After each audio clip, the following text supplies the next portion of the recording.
Debout les Français et nous parlons d'SOS Chrétien d'Orient avec Charles de Meyer, le président de SOS Chrétien d'Orient, secrétaire général de l'intergroupe Chrétien d'Orient au Parlement européen et collaborateur au Parlement européen pour IDL. Bonjour Charles de Meyer, est-ce que vous nous entendez? Visiblement, on a un petit problème. Ils ont discuté à l'instant, là ça marchait très bien, il a disparu. Ouais. On va introduire le sujet, chers auditeurs, puisque vous l'avez peut-être suivi, le siège de l'association SOS Chrétien d'Orient, que vous connaissez bien puisqu'ils sont nos partenaires sur quelques émissions, a été perquisitionné pendant 3 jours dans le cadre d'une enquête pour complicité de crimes de guerre et crimes contre l'humanité.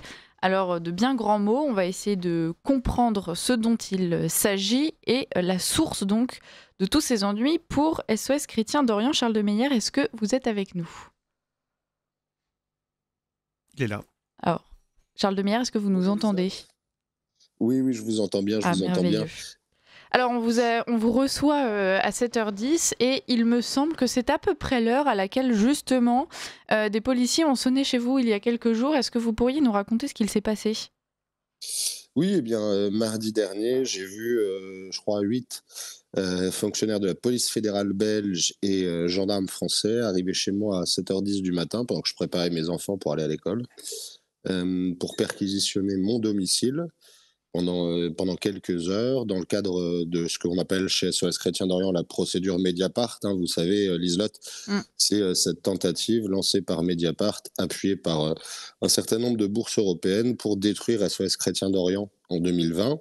Ils ne sont pas parvenus à leur but car nos donateurs et notre communauté est restée fidèle. Et désormais, la machine judiciaire est enclenchée, ce dont nous nous réjouissons d'une certaine manière, car nous pensons que si l'enquête est menée justement, elle permettra d'établir la vérité. Et scoop, Liselotte, SOS Chrétien d'Orient n'arme pas des criminels de guerre.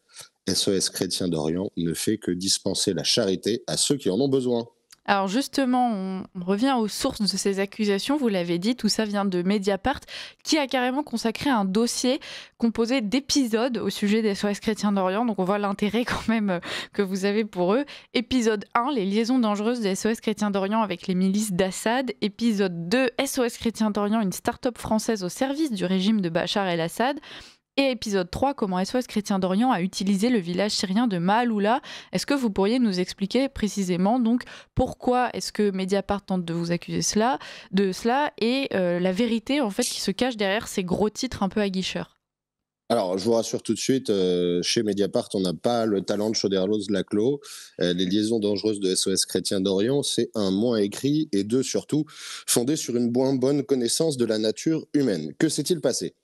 En 2019, quand nous commençons à progresser, SOS Chrétien d'Orient devient un interlocuteur incontournable sur la question des chrétiens d'Orient. Nous arrivons, par divers biais qu'il n'est pas nécessaire de montrer, à accroître notre influence, notamment sur les décideurs publics, sur la question des chrétiens d'Orient.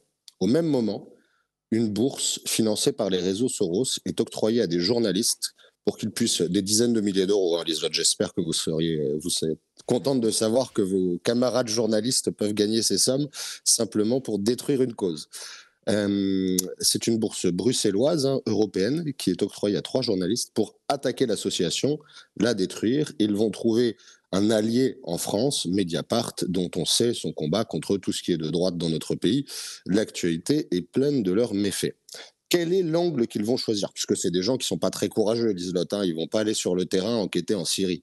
Ils choisissent d'enquêter sur des sources ouvertes et avec des photographies personnelles volées pour dire, regardez, l'ambiance de cette association, les motivations de cette association devraient lui rendre possible le fait de financer des milices. À aucun moment, ils n'arrivent à établir le fait que nous ayons pu avoir des flux financiers avec ces milices, et pour cause, nous n'en avons jamais eu. Et ils vont donc tourner autour de cette accusation, essayer de la prendre sous divers angles, souvent des angles qui font l'impression d'une imagination dévoyée, sans regarder ce qui leur est insupportable, c'est que nous sommes une association composée de catholiques et même de quelques personnalités de droite qui faisons le bien, la charité, l'humanitaire dans des zones de guerre. Et ça, la gauche ne le supporte pas. Hein. Les autres, pour la gauche, l'humanitaire, c'est piercing, Sarwell et 8-6. Ça ne peut pas être catholicisme et action concrète sur le terrain. 3300 volontaires partis sur le terrain, nos auditeurs le savent bien. 3300 volontaires qui sont comme une contradiction permanente pour ces gens-là, une incompréhension, une erreur 404 permanente pour la gauche, et ça leur est insupportable. SOS Chrétien d'Orient a bien aidé dans les villages incriminés, Mardé et Skelbié. Je rappelle la situation. Ces villages sont harcelés par des islamistes en permanence, avec notamment des djihadistes étrangers qui viennent y commettre des méfaits horribles, assassinats, tentatives d'infiltration pendant la nuit, harcèlement par des obus, etc., etc. SOS Chrétien d'Orient, dont le rôle strict est l'assistance aux populations chrétiennes harcelées, ne peut pas fermer les yeux sur cette situation. Vous me direz, Liselotte, l'État français, l'Union européenne, la communauté internationale et même quelques associations catholiques françaises ont choisi de fermer les yeux sur la situation. Nous ne le faisons pas. Nous allons sur le terrain, nous assistons ces personnes et au cours de ces déplacements, évidemment, nous avons bien conscience que des forces s'organisent dans ce village pour le protéger. Mais j'allais dire, c'est pas notre affaire. Nous, notre affaire, c'est les nounours, les couvertures et l'approvisionnement en denrées humanitaires. Alors, je vais vous faire un deuxième scoop, Liselotte. C'est que cette enquête, cette procédure Mediapart, elle n'a aucune chance d'aboutir. Les faits sont inexistants. Ce n'est pas la vocation de notre association. Et à moins de démontrer qu'une couverture est une arme par destination, il sera très compliqué d'évoquer une complicité de crimes de guerre et crimes contre l'humanité. En revanche, l'effet de sidération est un test pour notre communauté militante, pour nos donateurs, pour tout ce que nous incarnons un peu avec cet esprit Radio Courtoisie. Est-ce que nous sommes capables d'affronter la sidération, la terreur, la persécution de la gauche, ou est-ce que nous sommes incapables et est-ce que nous allons nous effondrer? Est-ce que la sidération, la peur, le fait que certains acteurs publics aient du mal à dire publiquement qu'ils soutiennent SOS Chrétien d'Orient, pourquoi? Parce qu'ils sont terrorisés par ce parquet national antiterroriste et par l'énormité des accusations portées contre nous. Ben voilà, c'est un test. Et moi, je pense que nous sommes arrivés à la maturité nécessaire pour accomplir ce test. Pour dire à Mediapart, ça suffit en fait. C'est fini. On a le droit d'être de droite dans notre pays. Et notre destination, c'est pas de prendre une balle dans la tête aux États-Unis ou d'être traîné dans les tribunaux pendant 20 ans. Notre destination, c'est d'accomplir la part que nous voulons accomplir dans notre société. On voit effectivement de la part de Mediapart et ensuite des autres médias qui ont repris ces informations dans les derniers jours, la volonté de vraiment choquer l'opinion publique en donnant des détails qui, hors contexte, pourraient surprendre, alors qu'en réalité, donc par exemple, on a retrouvé dans leurs ordinateurs des documents en arabe qu'il va falloir traduire. Il y a un côté presque mystérieux, on ne sait pas trop ce que ça va donner. Effectivement, il y a toute cette question des armes, tout en oubliant de repréciser qu'SOS Chrétien d'Orient, comme vous l'avez dit, intervient sur des terrains de conflits armés, sur des terrains de guerre, intervient dans des pays arabes. Bref, a priori, rien de délirant justement dans tous ces détails qui sont donnés. Et c'est le genre de choses qu'on pourrait retrouver dans n'importe quelle association humanitaire qui ferait l'effort de se rendre sur le terrain. Ouais, je vais vous trahir un secret de nos conversations avec les forces de police en exclusivité sur la Radio Courtoisie. Benjamin Blanchard, triste de voir des dizaines et des dizaines de gendarmes mobilisés sur cette opération, se rendant auprès d'un des enquêteurs, lui a dit « C'est quand même dommage que vous étudiez le cours de la tomate à Damas de 2015 à 2020 sur nos factures, puisqu'en fait, c'est ça qui est en train de se produire. Toutes les factures sont en arabe, puisque en effet, nos volontaires se nourrissent et les projets que nous menons nécessitent une comptabilité. Comptabilité qui est parfaite. La traçabilité des dons de SOS Chrétien d'Orient est totale. J'allais vous dire, Liselotte, on n'est pas fous. On connaît les méthodes de la gauche.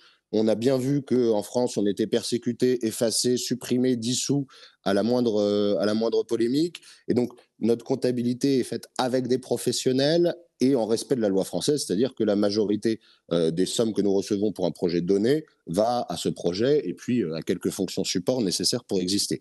Donc, j'allais vous dire, oui, il y a de la comptabilité en arabe, et heureusement, sinon c'est justement ça qui pourrait nous être reproché.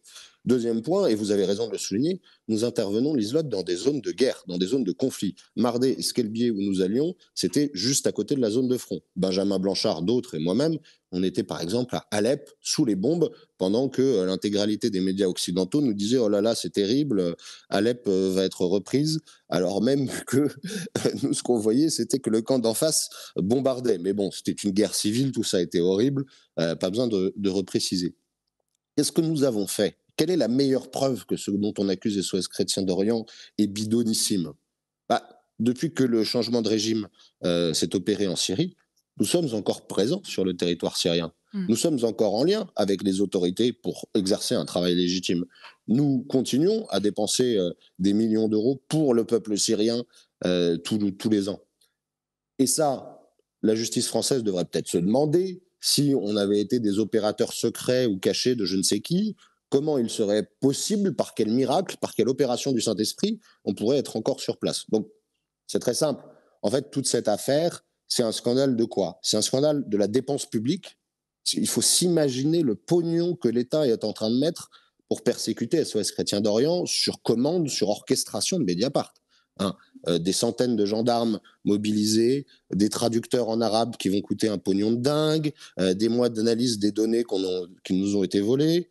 Au passage, Liselotte, le fait que, comme vous le savez, je suis une personnalité politique exposée, l'intégralité de mes conversations et l'intégralité de mes liens avec des personnalités politiques ont été saisis. Et c'est pratique. Et le dernier point, c'est évidemment cette dépense de moyens sur commande ultime de la gauche. En fait, la gauche ruine notre pays, et en plus, quand elle décide d'abattre un adversaire idéologique, elle instrumentalise le parquet national antiterroriste. Je ne sais pas, vous avez vu, Liselotte, j'imagine, les photographies d'SOS Chrétien d'Orient, ça fait des drôles de terroristes, quand même. Hein. Bien, tout ça, c'est un scandale politique. Et j'aimerais qu'on comprenne bien que dans cette affaire, il y a une dimension juridique de persécution assez classique, mais il y a aussi un scandale politique. Les djihadistes français partis combattre en Syrie sont encore tous très loin d'être jugés ou d'être très loin d'être en train d'être inquiétés par la justice. Et pendant ce temps-là, on essaye de vérifier si Marie Chantal, qui distribuait des couvertures à Mardé, n'est pas potentiellement une terroriste. Bon, ben voilà, c'est un choix politique très clair, très net, dans une ambiance qui est quand même un petit peu particulière, vous en conviendrez, Liselotte, puisque faire ces perquisitions, j'imagine que ce n'est pas lié, mais faire ces perquisitions le lendemain des embrassades entre Macron et le nouveau dirigeant syrien à New York, oui. Comme je l'ai dit aux enquêteurs, si on avait voulu ne pas les aider et les contraindre à une séquence de communication difficile, on n'aurait pas fait autrement. Effectivement. Aujourd'hui, SOS Chrétien d'Orient fait face à un double combat. Le combat qui a toujours été le vôtre, c'est l'aide humanitaire à l'étranger, dans parfois des zones de guerre, en tout cas voilà, des territoires dans lesquels vous êtes au contact de populations qui sont en danger ou bien en extrême détresse, et un combat en France pour pouvoir continuer justement à aider ces personnes. On est quand même aussi surpris, une fois de plus, du deux poids deux mesures de la part de cette gauche humaniste qui ne manque pas une occasion de vouloir nuire à l'une des causes humanistes qui fonctionne le mieux aujourd'hui en France et qui a le meilleur rayonnement à l'étranger. Oui, d'abord parce qu'il y a une mutation de cette gauche humaniste. Hein. Vous n'êtes pas sans avoir remarqué, Liselotte, que la gauche humaniste Mediapart s'est largement islamisée dans ses réseaux et les gens dont ils essayent d'obtenir le soutien. Hein. Par exemple, il est clair que en matière de politique étrangère, Mediapart est complètement aligné sur le Qatar, dans ses intérêts, dans ses objectifs, etc. Je ne dis pas qu'il y a un lien direct, je dis que factuellement, la politique étrangère qatari et la politique étrangère d'Edoui Plenel, c'est la même. Premier point. Deuxième point, évidemment, c'est la vieille technique de la sidération, hein, on en parlait tout à l'heure. Ça fait peur pour les parents de nos 3300 volontaires partis, ça fait peur pour nos proches, ça fait peur pour nos familles. Moi, j'ai 3 enfants de moins de 5 ans qui ont découvert la joie de partir à l'école avec leur père entre deux policiers. Et évidemment, personne ne veut vivre ça. Personne ne veut vivre cette utilisation de la violence d'État. Mais je crois que c'est nécessaire qu'on en passe par là. Hein. Je pense qu'il est clair maintenant pour tout le monde, pour toute cette communauté, de voir à quel point la gauche a pourri jusqu'à la moelle un certain nombre de facteurs de l'État, pourri jusqu'à la moelle l'institution judiciaire, pourri jusqu'à la moelle le service public audiovisuel, et pourri jusqu'à la moelle le parquet national antiterroriste, Liselotte. On met de l'argent pour lutter contre le terrorisme, et la gauche arrive à transformer ça en instrument contre SOS Chrétien d'Orient. Mais dans quel pays vit-on? Oui, effectivement. Pour nous maintenir, nous, on a confiance, et je tiens à souligner le soutien de Radio Courtoisie. Votre président m'a immédiatement appelé. Vous avez cherché la vérité, Liselotte, en posant des questions. C'est votre rôle de journaliste. Et c'est très agréable de pouvoir sentir qu'on a des radios qui ne se laissent pas compter, qui ne baissent pas les yeux, face à l'adversité, et merci pour ça. Écoutez, c'est tout à fait normal, et puis je pense qu'on est aussi de temps à autre visé par ce genre d'attaque, dans une moindre mesure, mais malgré tout, en tout cas un acharnement de la gauche. Donc c'est normal de se soutenir, Charles de Meyer. Merci, on souhaite aussi du courage à vos volontaires qui sont en ce moment même donc déployés pour venir en aide à toutes ces populations, on en a parlé, et qui doivent être assez chagrinés de voir leur investissement en temps, en énergie et en bonté donc être réduit de la sorte par les journalistes de gauche. C'est pas très classe en fait de leur part, mais bon. Donc bon courage à eux, bon courage à vous, ne manquez pas de nous tenir au courant, et dans tous les cas on vous retrouvera très bientôt. Donc bonne journée. Merci Liselotte, merci à toute l'équipe.